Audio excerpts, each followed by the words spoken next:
আসসালামু আলাইকুম। আশা করছি আপনারা সবাই ভালো আছেন। আলহামদুলিল্লাহ আমিও ভালো আছি। তো আজকে আরও একটি ভিডিও নিয়ে চলে আসলাম। যে আসলে আমরা অনেকেই ভাবি যে কোনো একটা নির্দিষ্ট টেম্পারেচারে কোনো কিছু কুকিং করতে গেলে যে আসলে কুকিংটা কীভাবে হবে বা কীভাবে টেম্পারেচার কন্ট্রোল হবে, এটা কি কখনো পসিবল কিনা, টেম্পারেচার আমি কীভাবে ম্যানুয়ালি কন্ট্রোল করতে পারি। তো আজকে আমি সেই টেকনিকটাই আপনাদেরকে দেখাবো কীভাবে আপনি ম্যানুয়ালি খুব সহজেই যে কোনো প্রোডাক্টের বা কোনো একটা কুকিংয়ের টেম্পারেচার কন্ট্রোল করতে পারেন। তো অবশ্যই মনোযোগ সহকারে দেখবেন জিনিসটা, যেহেতু টেকনিক্যাল ইস্যু আছে এখানে, আর যেহেতু ম্যানুয়াল ইস্যু, এটা কোনো অটোমেটিক না। অটোমেটিক হইলে হয়তো মেশিনের মাধ্যমে হয়ে যায়, বাট অধিকাংশ কাজই আমাদের বাসায় কিন্তু করতে হয় ম্যানুয়ালি। তাই ইন্ডাস্ট্রির চিন্তার বাহিরেও আমাদের যদি ব্রেনে থাকে যে আসলে ম্যানুয়ালি এই কাজটা এভাবে করা যায়, তাহলে কিন্তু আমরা ছোটোখাটো জিনিসগুলো করতে পারবো। যেটা বড় পরিসরে দেখে আমরা অভ্যস্ত, সেটা কিন্তু আমরা ছোটো পরিসরে করতে পারবো। তো আমি অলরেডি আপনারা দেখতে পাচ্ছেন যে একটা থার্মোমিটার আমি অলরেডি লাগিয়ে রেখেছি। তো টেম্পারেচারটা আমি আপনাদের সামনে এনে দেখাবো, সমস্যা নাই। তো এখন মোটামুটি টেম্পারেচার আছে, ওয়াটারের টেম্পারেচার নর্মাল টেম্পারেচার আছে, যে এখানে প্রায় দেখা যাচ্ছে আপনার 23 টেম্পারেচার দেখাচ্ছে।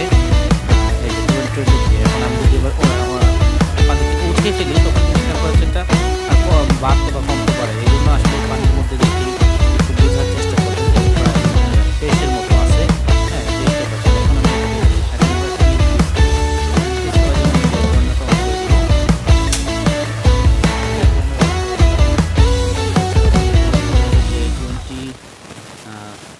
ছিল, আস্তে আস্তে বাড়তে থাকে।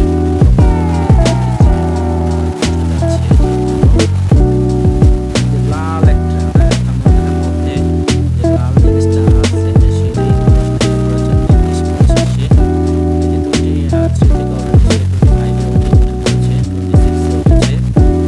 আস্তে আস্তে সে উঠতে থাকবে।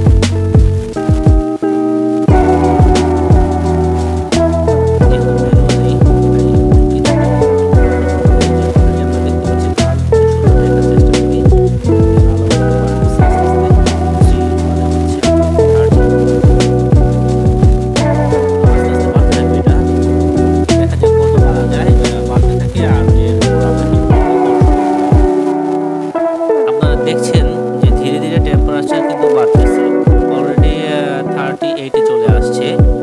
আস্তে আস্তে এটা উঠে যাবে। আমি চোখ রাখতে থাকেন, দেখা যাক কত উঠতে পারে এটা। তারপর যেহেতু অনেক রান্নাবান্না কিন্তু আমাদের অনেক সময় কিছু টেকনিক খাটিয়ে করতে হয়, যে 85 বা 95-এর মধ্যেই রাখতে হয়। সেক্ষেত্রে কিন্তু আমি যদি সিদ্ধ করে ফেলি, পুরোপুরি সিদ্ধ করে ফেলি, তাহলে ওইটার আসলে টেস্ট ঠিক থাকে না, বা ওই কাঙ্ক্ষিত প্রোডাক্ট আসলে পাওয়া যায় না। এই জন্য আমরা অনেক সময় কী হয়, 75 থেকে 85-এর মধ্যে কোনো কিছু রাখা দরকার হলে সেটা আমরা আসলে নিয়ম বুঝতে পারি না যে এটা কি আসলে সম্ভব। আমি তো চুলা জ্বালিয়ে দিব, এটা উঠতেই থাকবে টেম্পারেচার, এই উঠতে থাকবে। এটাকেই আমি আজকে আপনাকে টেকনিক দেখিয়ে দেবো যে আসলে উঠতে থাকার মধ্যেও আপনি ম্যানুয়ালি এটাকে কন্ট্রোল করতে পারবেন ইজিলি, খুব ইজিলি। তো চোখ রাখতে থাকেন, দেখা যাক টেম্পারেচার উঠতেছে, দেখা যাক আসলে কত টেম্পারেচার উঠে। আমরা একটু নেড়ে দেখবো আসলে টেম্পারেচারটা যেটা আমাকে দেখাচ্ছে এরকমই এখানে আছে কিনা। আমি একটু যদি ওয়াটারকে একটু নেড়ে দেখি, একটু সমান সমান করে দিই, তাহলে টেম্পারেচারটা সমানভাবে এটা নিয়ে নিবে। তো একটু নেড়ে দেখি আসলে টেম্পারেচারটা সেই 50 কিন্তু অলরেডি দেখাচ্ছিল আমার, যে আসলে সেই 50-এ আছে কিনা। এই জন্য আমার মধ্যখানে আসলে টেম্পারেচারটা ধরা লাগবে। তো দেখা যাচ্ছে আসলে একটু বেড়েছে কিন্তু, হ্যাঁ 55 অলরেডি চলে আসছে।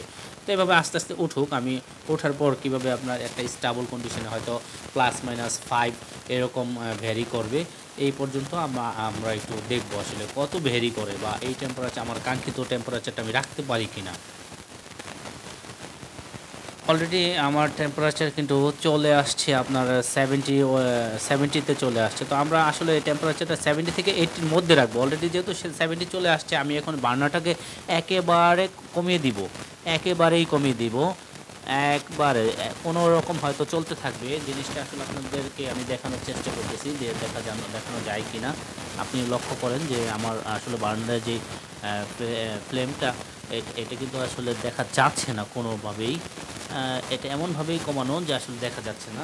যাই হোক, আমি আপনাদের সাথে যেটা বলছি যে একেবারেই কম, এইখানে মানে বার্নারের কি বলে আমরা হালকা আছে হিট হচ্ছে।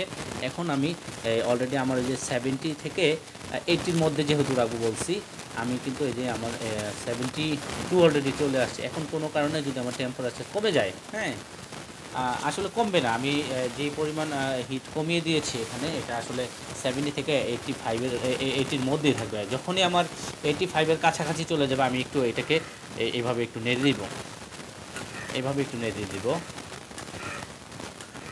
এভাবে একটু নেড়ে দিলে দেখবেন কি একটু হিটটা লস হবে এদিকে, হ্যাঁ, একটু হিটটা লস হলে তখন আবার টেম্পারেচারটা এই 70 থেকে 80-র মধ্যে চলে আসবে। আপনি লক্ষ্য করছেন যে এই যে 70 থেকে 80, 73তে আছে টেম্পারেচারটা। 73, আশা করছি যে 73 থেকে 80-র মধ্যে আসলে এর মধ্যেই থাকবে। তো এর মধ্যে থাকলে আসলে আপনি যে কোনো কিছু ইজিলি রান্না করতে পারবেন। কিছু প্রোডাক্ট আছে যে আসলে এর মধ্যে ভালো রান্না হয়। আর যেহেতু 70 থেকে 80 এটা কিন্তু আসলে ফার্স্ট রেস্ট টেম্পারেচারও, হ্যাঁ, এই টেম্পারেচার সাধারণত জীবাণু মারা যায়, জীবাণু গ্রো করে না। কিছু প্রোডাক্ট আছে যে এই টেম্পারেচারে প্রায় 1 ঘন্টা কন্ট্রোল করে জীবাণু মারা হয়, প্লাস হচ্ছে ওইটাকে কুক করা হয়।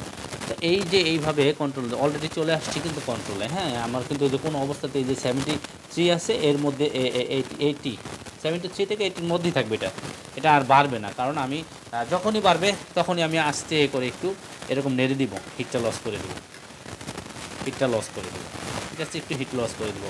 আর আমার যে খুব বেশি ঝামেলা হবে এটাও না, ম্যানুয়ালি আর এর চেয়ে আসলে ভালো হয় না। ম্যানুয়ালি আমরা যা করতে চাই এর মধ্যে এটা হচ্ছে বেস্ট, যে একটু এইভাবে একটু মনিটর করলে যে আসলে টেম্পারেচারটা সেম পাওয়া যায়। এই যে 83 দেখছেন, এখনও কিন্তু 83তেই আছে, এটা কিন্তু আসলে কমে নাই, হ্যাঁ, 83। তার মানে যদি আমি এখন এটাকে বেশি বাড়িয়ে দিতাম, যদি বার্নারটাকে বেশি বাড়িয়ে দিতাম, তাহলে কিন্তু 100% এটা ফুটে যেত পানিটা, এবং টেম্পারেচারটা 100-এর 99-এ বা 100-এ দেখাতো। এখন দেখেন 80, 73তেই আছে এখনও, হ্যাঁ। তো এটা আসলে 73 থেকে 80-র মধ্যেই থাকবে।